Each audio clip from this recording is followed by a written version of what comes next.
جیسے جیسے ہماری زندگی میں سہولتیں آ رہی ہیں، انسان ترقی کر رہا ہے، ویسے ویسے برکت بھی ختم ہوتی جا رہی ہے۔ ایک شادی کی تقریب کو آپ دیکھ لیں، آج کل یہ جو مارکی سسٹم، بینکویٹ سسٹم جو شروع ہو گیا ہے، اس میں کتنا وہ یہ برکت تو کھا گیا۔ وہ کیسے؟ اب دیکھیں کہ اب شادی میں جو اس کی ابتدا ہے، اس میں جو بے برکتی کے دیگر اسباب ہیں، ان میں سے ایک سبب یہ ہے کہ پہلے دیکھیں، آپ کو یاد ہوگا کہ جب گلی محلے میں شادی ہوتی تھی تو اس کا جو کھانا ہوتا تھا، وہ کھانا مہمانوں کے کھانے کے بعد جو آپ کو پتہ ہے خانہ بدوش تقریباً ہر جگہ پہ ہوتے ہیں، ان کو پتہ چل جاتا ہے یہ شادی ہے، تو وہ وہاں پہ پہنچ جاتے تھے۔ جب مہمان کھانا کھا لیتے تھے اور بچا کچا کھانا وہ اٹھا کر لے جاتے تھے اور برتن بھی صاف کر دیتے تھے۔ ساتھ پھیری والے بھی ہوتے تھے، جب وہ باہر کھڑے ہوتے تھے تو ان کو بھی کھانا ملتا تھا، ٹھیک ہے۔ اور پھر جو کھانا بچ جاتا تھا وہ اہل محلہ میں تقسیم کر دیا جاتا تھا، وہ کھا کر اللہ کا شکر ادا کرتے تھے۔ تو اب دیکھیں جب مارکی سسٹم ہو گیا ہے، ایک تو جو ہے نا لمیٹڈ لوگ، اسپیسیفک جو جس کو انویٹیشن جانا ہے اسی نے وہاں پہ آنا ہے، اور اگر کوئی غریب وہاں پہ آ گیا تو اس کو اندر داخل نہیں ہونا دیا جائے گا۔ پھر وہ جو کھانا بچ جاتا ہے وہ کہاں پہ جاتا ہے؟ وہ جناب ڈسٹ بن کی زینت بن جاتا ہے، ضائع جاتا ہے۔ ایک کھانا وہی بچا ہوا ہے، خانہ بدوش ہیں تو اللہ کے بندے، وہ غریب جو پہنچ جاتے تھے کھا لیتے تھے، وہ کھا کر دعا کرتے تھے، اللہ کا شکر ادا کرتے تھے۔ اور مارکی میں ہوٹل میں بچ جانے والا کھانا وہ دیکھتے ہیں آپ کتنا ضائع ہوتا ہے، اور پھر وہ سارا ڈسٹ بن میں جاتا ہے، تو وہ ایک گناہ بھی ہوتا ہے اور اس کی بے برکتی کے اثرات اس ایونٹ پر بھی ہوتے ہیں۔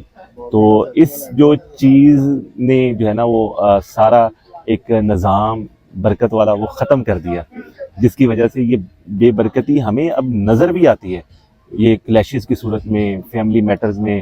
جیسے ہی یہ شادی کا سلسلہ ختم ہوتا ہے، نئے معاملات جو ہے نا پرابلم شروع ہو جاتے ہیں، اور اس کے لیے پھر وہ ہمیں روزمرہ کی زندگی میں نظر بھی آتے ہیں۔